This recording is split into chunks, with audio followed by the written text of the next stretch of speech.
오늘은 이 신명기의 말씀을 가지고 하나님인가 기적인가 라는 제목으로 여러분과 함께 말씀을 나눠보려 합니다. 잘 오셨습니다. 처음 보는 얼굴들이 굉장히 많은데요. 교회에서 이렇게 설교를 나누는 것은 하나님의 모습을 나누고 설명하기 위함입니다. 그러니까 처음 오신 분들은 하나님이란 신이 이런 분이구나 라는 정도만 알고 가시면 되겠고, 기존에 다니는 성도님들께서는 하나님의 말씀을 듣고 나의 삶이 하나님의 뜻과 맞춰질 수 있도록, 초점이 맞춰질 수 있도록 그렇게 은혜 받을 수 있는 귀한 시간 되기를 간절히 소망합니다. 오늘은 한 해의 결실을 거두면서 하나님께 감사를 드리는 추수감사 주일입니다. 지금까지 지내온 모든 삶이 하나님의 은혜였음을 진정한 감사로 하나님께 고백하는 귀한 주일, 이 시간 되기를 간절히 소망합니다. 그런 의미에서 우리 하나님께 영광의 박수 먼저 올려드릴까요? 네, 하나님 감사합니다. 제가 2부 설교 때도 나눴었는데 똑같이 웃어주셔야 돼요. 네. 저는 이 추수감사 주일만 되면은 교회에서 먹는 점심 식사가 굉장히 기대가 됩니다. 우리 교회는 점심 식사 뭘로 하죠? 국수 하잖아요. 네, 국수랑 김치. 너무 맛있어요. 만족하고 있는데 이렇게 잔칫날이 되면은 그 김치 그릇, 나물 그릇에 묵직한 고기 반찬이 올라가게 됩니다.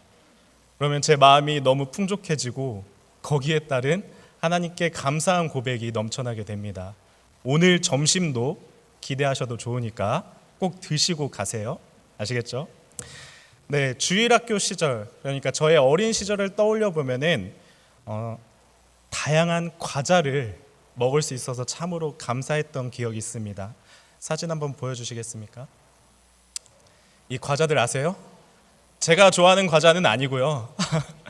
저희 집에 이런 과자들이 항상 넘쳐났습니다. 근데 저는 도무지 맛있다고 이해할 수 없는 그런 과자들이에요. 네, 어머니께서 이 과자들을 매번 집에 사다 두시니 제가 집에서는 과자를 먹지 못하다가 추수감사 주일만 되면은 제가 좋아했던 치토스라는 과자가 넘쳐나고, 피자가 비싸서 사 먹을 수 없었기 때문에 피자 향을 물씬 느낄 수 있는 벌집 피자가 이렇게 접시 한가득 쌓여 있는 그것을 보면은 제 마음이 풍족해진 순간이 있었습니다. 또 마트에서 가장 비싼 과자죠. 후레쉬베리. 너무 좋아합니다. 이것을 교회학교 설교 말씀이 끝난 다음에 부장 선생님께서 제 주머니에 하나씩 꽂아 넣어줬던 그 기억이 아직도 생생하게 남아 있습니다. 여러분도 이 추수감사 주일에 대한 기억이 나름대로 있을 거라 생각합니다. 오늘 처음 오신 분들은 이 기억을 만들어 나가시기를 바랍니다. 이렇게 추수감사 주일에는 우리가 풍족하게 많은 것을 누렸기 때문에 이 기억이 저를 행복하게 만들었는데요. 그런데 이제는 성인이 돼서 이 지난 날을 좀 회상하다 보니까 문득 이런 생각이 떠올랐습니다. 나는 지금까지 내 손 안에 주어진 이것을 바라보면서 하나님께 감사를 했던 것인지, 아니면 이것을 주신 하나님의 사랑과 은혜에 감사를 했던 것인지 조금 헷갈리기 시작했습니다. 돌이켜 생각해 보니까 어렸을 때는 그렇다 쳐도 이 성인이 되고 나서도 이 맺어진 결실, 내가 얻어진 이 열매들만을 바라보며 이런 것들을 주셔서 하나님께 감사해요라는 기도했던 저의 모습이 떠올랐습니다.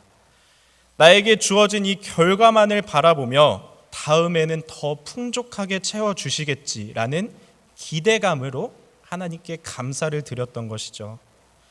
이 마음이 하나님께서 보시기에 합당한 마음이었을지, 또 오늘 본문 말씀처럼 3절에서처럼 우리에게 주신 이 시험을 잘 통과할 수 있는 올바른 마음이었을지를 이 신명기 말씀을 통해 함께 살펴보려고 합니다. 다시 말해서 하나님께 드리는 이 감사의 마음과 행위가 올바른 방향으로 들어지고 있는지, 감사의 목적이 하나님의 영광을 위한 감사였는지를 함께 나눠보고자 합니다. 우리는 함께 오늘 신명기의 말씀을 읽었습니다. 이 말씀을 간략히 요약하자면 모세가 백성들을 향해 하나님의 말씀을 선포하고 있는 장면으로 시작되는데 그 내용은 이렇습니다. 어떤 예언자나 점치는 사람이 와서 이적과 기사, 세번역 성경에는 표징과 기적이라고 번역되어 있는데 이런 것들을 일으키면서 지금까지 너희가 알지 못하던 다른 신을 따라가서 섬기자고 하더라도 너희는 그를 따라가서는 안 된다라고 말씀하고 있습니다. 이어서 오직 하나님만을 경외하고 하나님의 말씀을 듣고 명령을 잘 지키기를 권면하고 있죠. 표징과 기적을 따라가는 일은 자유를 우리에게 허락하신 하나님을 배반하는 일이며 하나님께서 가라고 하신 그 신앙의 길을 이탈시키게 만드는 아주 추악한 악이라고 성경은 명시하고 있습니다. 이렇게 오늘 모세의 설교에는 상반된 두 가지의 가치가 등장합니다. 한쪽에는 표징과 기적이 있고 또 한쪽에는 하나님의 계명과 말씀 그리고 자유가 있습니다. 표징이나 기적은 우리가 흔히 생각하듯이 일상적인 삶에서는 쉽게 경험할 수 없는 그런 것들을 말합니다. 성경 말씀의 히브리어로는 페레라는 단어로서 경이롭고 놀라운 사건을 의미합니다. 불치병이 갑자기 아무런 의도 없이 나았다든지 매우 어려운 공경 속에서 우연하게 벗어났다든지 또 요즘 사람들은 복권 같은 거에 당첨이 되면 이것을 기적이라고 고백하죠. 성경 안에도 마찬가지입니다. 온갖 종류의 기적 이야기가 다양하게 있고 하나님께서는 이 일을 놀라운 은혜로 일하시며 또 하나님의 아들이신 예수와 예수를 따르던 그 제자들의 손에 의해서 이 기적들이 계속해서 되풀이되는 과정을 성경 이야기는 담고 있습니다. 그렇기 때문에 오늘날 많은 기독교인들에게 하나님의 이미지는 기적의 하나님으로만 각인되어 있다는 사실입니다. 그런데 오늘 신명기의 말씀은 이 기적과 표징 그리고 하나님의 계명과 말씀 그리고 자유를 상반된 것으로 배치하여 설명을 하고 있습니다. 심지어는 이 기적과 표징을 가지고 사람들을 유혹하는 사람을 죽여서 그 악을 뿌리채 뽑으라고 굉장히 강력한 어조로 하나님께서는 우리에게 말씀하고 있죠. 이러한 말씀이 왜 성경 안에 실려 있을까요? 우리는 이 신명기 말씀이 경계하고자 하는 것을 제대로 깨달아야 합니다. 그것은 바로 하나님의 능력을 경험한 이들이 하나님은 쏙 빼고 그 능력과 기적만을 바라는 일이 허다하기 때문입니다. 본문에서는 이 기적과 표징을 내세우는 사람을 따라가지 말라고는 하지만 오늘날 많은 신앙인들은 이 표징과 기적을 일으키는 분이 하나님이라 고백하면서 기적 자체를 하나님과 동일시하는 오류를 범하고 있습니다. 대표적으로 기적적인 현상만을 강조하는 이단과 사이비에 빠진 사람들이 있습니다. 기억하시는 분들도 있겠습니다. 2017년 8월 25일에 방송된 그것이 알고 싶다에서는 은혜로 교회라는 곳에서 벌어지는 참담한 일을 우리에게 전한 바 있습니다. 신옥주 목사라는 사람이 사람들을 현혹해서 너희가 영생을 얻고 기적을 얻고 싶으면 하나님이 약속해 놓은 낙토라는 땅에 가야 한다고 사람들을 유혹했습니다. 교인이 무려 400명이나 있었는데 이 사람들을 3년에 걸쳐서 피지라는 작은 섬으로 이주시키는 과정 중에 교인들의 재산 약 57억 원을 횡령하였고 또 이들에게는 타작마당이라는 해괴망측한 일을 벌이면서 죄를 용서받기 위해 너희 몸이 깨끗해지기 위해 서로 때리기를 시켰습니다. 심지어는 딸과 어머니를 앞에 불러놓고 서로의 뺨을 때리게 시켰다는 것입니다. 이 방송을 본 사람들은 댓글에 이렇게 씁니다. 저 사람들 정말 미친 거 아니야?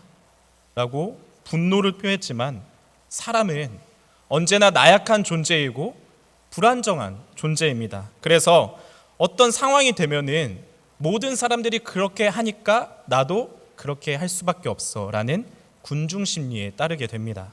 또 내가 절박한 환경이 있기 때문에 이 사람을 따르면 기적을 체험할 수 있구나라는 이 어려운 공경을 이겨내고자 하는 그 마음이 있기 때문에 그동안 가지고 있었던 올바른 이성이 작동하지 않게 된다는 것이죠. 많은 사이비 종교의 교주들이 사람들의 이러한 약점을 찾아서 수십 년, 수백 년, 수천 년 동안 이렇게 사람들을 유혹하고 현혹했지만 계속해서 JMS, 신천지, 하나님의 교회, 만민중앙교회, 구원파와 같은 이 세력들이 이 세상 속에서 판을 칠 수 있었던 이유는 바로 우리와 같은 일반 사람들이 하나님을 믿기 전에 이 기적의 현상만을 바라는 이 사람들의 심리가 있었기 때문입니다. 제가 앞서서 지금 사이비와 이단에 대해서 이야기했지만 안타깝게도 건강한 교회를 다니는 성도라고 해서 크게 다르지 않는 모습을 보일 때가 종종 있습니다. 저는 어린 시절에 부모님의 손에 이끌려서 간증 집회나 기도원에 자주 다녔습니다. 지금도 그럴지 모르겠는데 그곳에 가면은 늘 간증하는 순서가 있었고 간증자들이 나와서 내가 이런 하나님의 기적을 체험했습니다라는 이런 간증들을 하는 것을 보게 되었습니다. 그런데 그곳에서 간증하는 사람들의 이야기를 잘 들어보면은 하나님의 은혜와 축복이 세상이 말하는 축복과 세상이 말하는 그 목표와 추구하는 바와 별로 그렇게 다르게 보이지 않았다는 사실입니다. 내가 하나님을 믿었기 때문에 부자가 됐고, 내가 하나님을 믿었기 때문에 직급이 올라갔고, 내가 하나님을 믿어서 자녀가 원하는 대학에 다녔으며, 내가 하나님을 믿었기 때문에 이 불치병에서 나았다라는 이런 기적의 이야기들을 그들은 내뱉곤 했죠. 대체로 하나님을 만나서 자기 자신의 삶이 안정되고 풍요로워졌다는 내용들로 가득했습니다. 어쩌면 그들은 하나님의 은혜를 부와 권력이 주는 안정감으로 생각했고 내 삶이 평안하다면 그것이 하나님의 기적이라고 생각했을지도 모르겠습니다. 이처럼 한국의 많은 기독교의 이름으로 가장한 단체와 심지어는 건강하다고 생각되어진 이 교회와 교인들은 하나님을 올바로 바라보지 못했습니다. 하나님이라는 이름만 걸어놓고 교회에 나오는 이유는 내가 바라는 것, 자기의 삶의 안정과 세상이 추구하는 그 부귀 영화를 누리기 위해서 교회에 나왔기 때문입니다. 이런 모습이 계속되다 보니 진짜 성경 말씀에 있는 하나님의 뜻과 그 나라를 위해 기도하고 살아가는 사람들이 그닥 없어 보입니다. 그저 살다가 생긴 어려운 문제, 자기 코앞에 닥친 이 문제들을 하나님의 능력으로 기적적으로 이루어내고 싶어하는 그 마음만 남아있게 된 것이죠. 삶에서 일어나는 모든 일의 원인을 하나님에게서 찾음으로 기적적인 이런 체험만, 기적적인 행위만을 하나님께 요구하는 신앙생활을 이렇게 해온 것은 아닌지 저 자신을 돌아보게 되었습니다. 그러나 하나님께서는 오늘 분명하게 말씀을 통해 이렇게 우리에게 전하고 있습니다. 세상의 욕망과 구분되지 않는 표징과 기적을 따르지 말고 말씀과 명령을 따르고 그분의 목소리를 청종하기를 우리에게 권면하십니다. 이 말씀을 통해 우리의 삶을 되돌아보길 간절히 소망합니다. 우리의 감사의 고백, 내가 드리는 기도, 나의 신앙의 목적은 하나님께 향한 거 있습니까? 아니면 기적의 현상만을 바라보고 있습니까? 하나님께서는 우리에게 자유의지를 주셨습니다. 자유의지란 우리가 스스로 생각할 수 있고 스스로 선택할 수 있으며 행동할 수 있는 힘을 말합니다. 하나님은 우리가 교회에 나와서 자기를 따르는 로봇이나 꼭두각시가 되기를 원하지 않으십니다. 왜냐하면 하나님께서는 사랑의 하나님이시고 사랑은 누군가에게 강요할 수 없기 때문입니다. 그래서 하나님께서는 갈라디아서 말씀을 통해 우리에게 이렇게 말씀하십니다. 함께 읽어볼까요? 그리스도께서 우리를 자유롭게 하려고 자유를 주셨으니 그러므로 굳건하게 서서 다시는 종의 멍에를 매지 말라. 형제들아, 너희가 자유를 위하여 부르심을 입었으나 그러나 그 자유로 육체의 기회를 삼지 말고 오직 사랑으로 서로 종노릇하라. 아멘. 바울 사도가 지금 말하고 있는 것처럼 우리는 이 자유를 가지고 육체의 욕망을 따라 살아갈 수도 있지만 사랑으로 서로를 섬겨주는 삶을 선택할 수도 있습니다. 우리는 하나님께서 허락해 주신 이 자유의지를 가지고 주님의 말씀을 따르는 그런 삶을 살아갈 수도 있지만 세상이 유혹하는 그 유혹의 곳으로 갈 수도 있습니다. 무엇을 먹을까? 무엇을 입을까? 무엇을 마실까를 걱정하며 살아갈 수도 있지만 먼저 하나님의 의와 나라를 위해 기도하고 간구하는 신앙인이 될 수도 있습니다. 이 모든 것들은 하나님께서 우리에게 베풀어 주신 자유라는 은혜입니다. 하지만 우리가 분명하게 알아야 되는 것은 하나님께서 모세를 통해 말씀하셨듯이 이런 자유의지를 가지고 청지기의 삶, 예언자의 삶을 살아가시기를 바라고 있는 분이 바로 하나님이심을 믿으시길 바랍니다. 즉 하나님의 말씀을 배우고 내 마음속에 간직해서 이 말씀대로 살아가는 삶을 하나님께서는 우리에게 원하고 계신다는 것입니다. 갈라디아서의 말씀처럼 육체의 기회가 아니라 오직 사랑으로 서로를 섬기며 살아가는 우리가 되기를 간절히 소망합니다. 그러므로 하나님의 섭리와 기적은 어떤 자연재해와 초자연적인 현상과 우리가 흔히 미디어를 통해 보는 그런 알 수 없는 신비함에 있는 것들이 아니라 하나님의 뜻을 받들어 살아가려는, 그렇게 노력하려는 신앙인들을 통해 하나님의 기적은 이 땅 가운데 나타날 줄로 믿습니다. 그래서 제가 한 가지 고민을 해봤는데 하나님께서 행하시는 기적이란 그럼 우리는 뭐라고 생각을 해야 될까라고 고민을 해봤습니다. 여기서부터는 제 신앙 고백이니 참고하여 들어주시면 좋겠습니다. 예를 들어서 하나님께서 병을 고쳐주시는 치유의 은사에 대해서 한번 생각을 해보겠습니다. 하나님께서는 이 땅을 창조하시고 우리를 창조하신 분이심을 우리는 고백합니다. 그렇기 때문에 창조주이신 하나님께서 능력과 권능을 베푸셔서 지금 다쳐서 고난 중에 있는 사람을 직접 손으로 고치실 수 있습니다. 우리는 이것을 믿고 고백하는 신앙인들이죠. 하지만 하나님께서는 또 다른 기적을 우리에게 주셨습니다. 의학이라는 학문을 우리에게 지혜로 주신 것이죠. 우리가 사고를 당하면, 교통사고를 당하고 지금 맹장이 터져서 아파하고 있으면 어떻게 합니까? 어떻게 하시나요? 바로 무릎 꿇고 기도하시나요? 119 불러야죠. 재빨리요. 살기 위해서. 하나님께서는 이렇게 의학이라는 학문을 통해 의사라는 직업을 감당하게 하셨고 또 약을 만들 수 있는 지혜를 우리에게 주셨으며 너희가 건강하게 이 땅에서 살려면 운동하고 건강한 음식을 먹으라는 올바른 생활 습관을 가지라는 이 지혜를 주셨다는 말입니다. 더 나아가 이러한 혜택도 못 받고 있는 우리의 이웃들을 위해서 이기적인 이 마음에 사랑을 품고 좀 더 보편적인 건강보험 제도를 만들어내거나 또 교회의 모습은 어떻습니까? 교회 크기를 늘려가는 것에 목적을 두는 것이 아니라 지금 당장 힘들어서 어쩔 수 없어서 죽음의 고난 속으로 몰려가는 이웃을 위해 우리 교회의 재산을 내어놓을 수 있는 것, 저는 이것을 기적이라 고백합니다. 왜냐하면 하나님께서는 이렇게 했던 초대교회를 사랑하셨고 보시기에 좋았더라 라고 말씀하셨기 때문입니다. 정리해보자면 나의 잘됨과 나의 평안을 바랄 수밖에 없는 이기적인 우리의 마음속에 하나님의 사랑이 꽃피게 되어 사랑을 나눌 수 있게 되는 것, 저는 이것을 하나님께서 우리에게 베푸신 기적이라 고백합니다.